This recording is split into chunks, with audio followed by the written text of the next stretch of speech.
Hi, I'm Gary Flater with GaryFlater.com, and today we're going to talk about 8 tax strategies that you may want to consider before year end.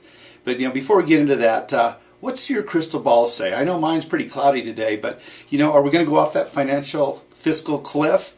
Are the Bush era tax cuts going to be extended or repealed? Tax, legal, and financial professionals alike are all confused about it. And there seems to be 2 different opinions on that.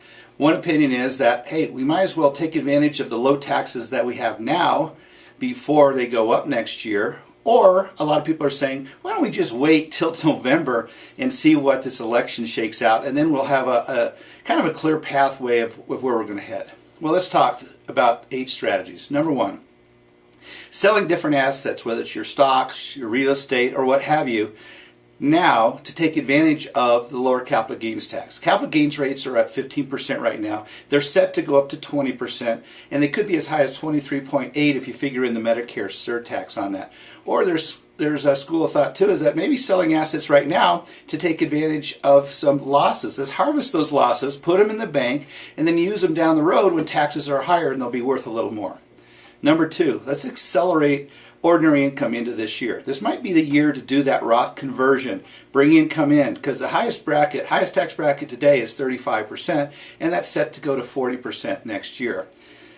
Con on that, who knows what Congress is going to do. So, there's going to be pros and cons to all these different items, but it's up to you to consider what works best for you. Number 3, let's reposition the portfolio to investments that are not affected by tax. That could be your Roth IRA, annuities, muni bonds, things like that. We may not be able to convert to a Roth IRA depending on your income, though. Depends. If you make too much, you can't do that Roth conversion. Tax-deferred variable annuities can be an option as well. And of course, muni bonds aren't taxed. But if we concentrate on those type of investments, guess what we've just done? We've eliminated some diversification in our portfolio.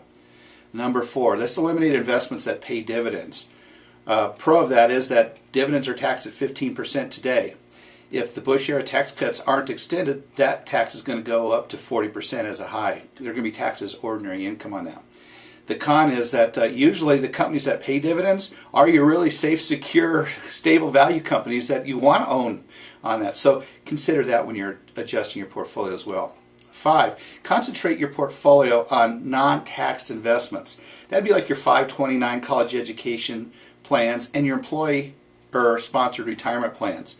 The good thing about those plans is that 529 plan is not taxed if you use it for college education at all, and your 401k employee or retirement plan can either be tax deferred, or if it's the Roth 401k component, it's not going to be taxed at all. A con on that is, the thing against those is you can only put so much money into those 2 plans on any given year with that.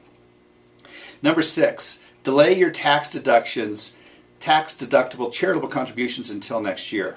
If we wait till next year, income rates could be higher. Those deductions are going to be worth more on that. A con of that would be, who knows what Congress is going to do? That seems to be a recurring theme on here. They could change the deductibility of charitable contributions altogether.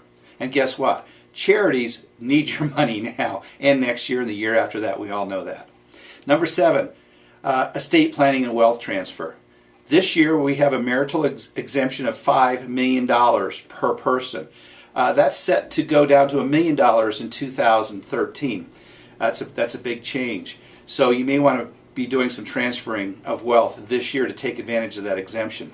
A con, though, is if Republicans get elected and control Washington D.C, they might eliminate those estate taxes altogether. That's a possibility with that. Number 8, finally, invest in investments that don't pay income tax.